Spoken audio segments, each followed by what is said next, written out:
ಗುರೂಜಿ ಅಪಾಯಕಾರಿಯಾದಂತಹ ಜೀವನ ಯಾವುದು? ಹರಿ ಓಂ ಶ್ರೀ ಗುರುಭ್ಯೋ ನಮಃ. ಯಾವುದಿರ್ಬೋದಪ್ಪ ಅಪಾಯ? ಎಲ್ರಿಗೂ ಒಂಥರ ಆತಂಕ ಅಲ್ಲಮ್ಮ.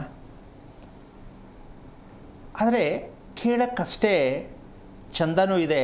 ಇದಕ್ಕೆ ಉತ್ತರ ಅರ್ಥ ಮಾಡಿಕೊಂಡ್ರೆ ತುಂಬ ವಿಶೇಷವಾಗೂ ಇದೆ. ಅಷ್ಟು ಸಣ್ಣದಾದ ವಿಚಾರ ಅದು. ತಿಳ್ಕೊಂಡ್ರೆ ಸಣ್ಣದು, ತಿಳ್ಕೊಳ್ಳದೇ ಇದ್ದರೆ ಬೆಟ್ಟ. ಈ ರಹಸ್ಯಕ್ಕೆ ಕಾರಣಕರ್ತನಾಗಿರ್ತಕ್ಕಂತಹ ಶ್ರೀಮನ್ನಾರಾಯಣನ ಪಾದ ಕಮಲಗಳಿಗೆ ಕೋಟಿ ಕೋಟಿ ನಮನಗಳ ಅರ್ಪಣೆಯನ್ನು ಮಾಡಿ, ನಮ್ಮದು ಒಂದು ದೊಡ್ಡ ಅಪರಾಧ ಆಗಿದೆ. ಏನು? ಭಗವಂತ ಈ ದೇಹವನ್ನು ಕೊಟ್ಟು ಕಳಿಸಿದ್ದಾನೆ ಅಂತ ಒಪ್ಕೊಂಡಿದ್ದೀವಿ, ಹೌದಾ? ಆದರೆ ಭಗವಂತನಿಗೆ ಈ ದೇಹವನ್ನು ಒಪ್ಪಿಸಿದೀವಾ ಅಂತ ಯೋಚನೆ ಮಾಡಬೇಕು. ಅವನೇ ಕೊಟ್ಟಿದ್ದು, ಅವನು ಒಪ್ಪಿಸ್ಬೇಕಾ ಬೇಡವಾ? ಒಪ್ಪಿಸಿದೀವಾ? ಇವತ್ತು ತಿಳ್ಕೊಂಡಾಗ ಗೊತ್ತಾಗತ್ತೆ ನಾವು ಎಷ್ಟು ಮಟ್ಟಕ್ಕೆ ಒಪ್ಪಿಸಿದ್ದೀವಿ ಅಂತ. ಯಾವುದನ್ನು ಒಪ್ಪಿಸ್ಬೇಕಿತ್ತು, ಹೇಗೆ ಒಪ್ಪಿಸ್ಬೇಕಿತ್ತು, ದೇಹನ ಹೇಗೆ ಭಗವಂತನಿಗೆ ಒಪ್ಪಿಸೋದು ಅನ್ನೋ ಒಂದು ಪ್ರಶ್ನೆ. ಅದಕ್ಕೆ ಉತ್ತರ ಇದು. ಎರಡರ ಮಧ್ಯೆ ಒಂದು ವಿಚಾರ ಇದೆ.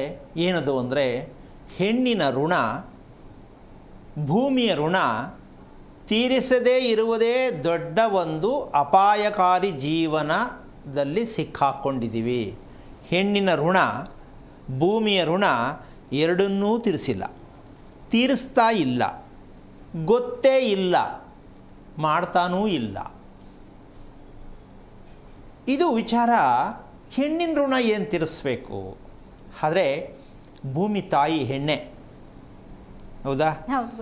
ಅದು ಯಾಕೆ ಇದನ್ನು ತರಬೇಕು ಅಂದರೆ, ಹೆಣ್ಣಿಗೆ ನಿನ್ನೆ ಕಾರ್ಯಕ್ರಮದಲ್ಲಿ ಹೇಳಿದೆ, ಕೆಟ್ಟ ಆಲೋಚನೆಗಳು ಬರಬಾರ್ದು.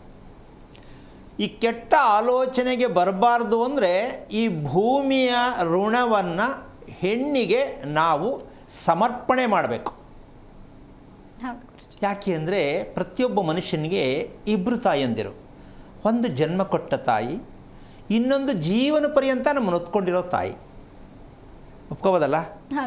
ಈಗ ನಾವು ಬಾಯಲ್ಲಿ ಹೇಳ್ತಿದ್ದೀವಿ, ಪುಸ್ತಕದಲ್ಲಿ ಬರೆದಿಟ್ಟಿದ್ದೀವಿ, ಪ್ರವಚನದಲ್ಲಿ ಹೇಳ್ತೀವಿ, ಬೋಧನೆ ಮಾಡ್ತೀವಿ, ಆದರೆ ಅದಕ್ಕೆ ಸತ್ಯವಾದ ಉತ್ತರವನ್ನು ಇಲ್ಲಿವರೆಗೂ ತಿಳಿಸಿಲ್ವೇ ಅನ್ನೋದೇ ಒಂದು ನನ್ನ ಕೊರತೆ.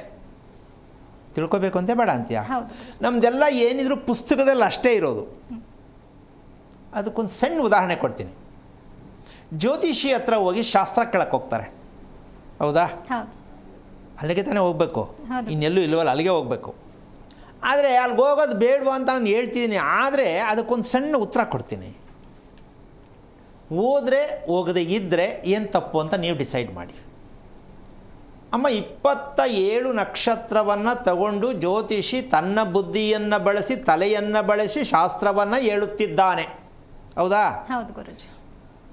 ನಮ್ಮ ಆಕಾಶವನ್ನು ನಾವು ನೋಡಿದಾಗ ಎಷ್ಟು ಕೋಟಿ ನಕ್ಷತ್ರಗಳಿದೆ, ಆ ನಕ್ಷತ್ರಕ್ಕೆ ಯಾವ ಆಧಾರ ಅಂತ ನಾವು ತಿಳ್ಕೋಬೇಕು. 27 ನಕ್ಷತ್ರ ಮಾತ್ರ ಹೇಳ್ತಿಲ್ಲ ಸ್ವಾಮಿ, ಉಳಿದ ನಕ್ಷತ್ರ ಇದೆ ತಾನೇ, ಅದಕ್ಕೆ ಆಧಾರ ಏನು? ಅದ್ರ ಬಗ್ಗೆ ನಿಮ್ಮ ಹತ್ರ ನನ್ನ ಮಾಹಿತಿ ಇದೆಯಾ ಅಂತ ಕೇಳಬೇಕು. ಕೇಳಬೇಕು ಅಂತ ಬೇಡ ಅಂತೀಯಾ? ಕೇಳಬೇಕು. ಅದು ನಕ್ಷತ್ರನೇ ತಾನೇ.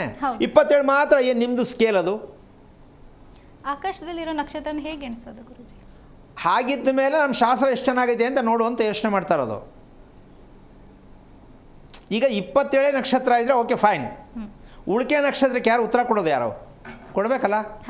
ಈಗ ಯಾರು ಕೇಳ್ತಾರೆ? ಮಕ್ಕಳೇ ಕೇಳ್ತಾರೆ, ಗುರುಗಳೇ ಬೇಕಾದಷ್ಟು ನಕ್ಷತ್ರ ಲಕ್ಷಗಟ್ಟಲೆ ಇದೆ, ಅದೆಲ್ಲ ಏನು ಅಂತ ಕೇಳಿದ್ರೆ ಏನು ಉತ್ತರ?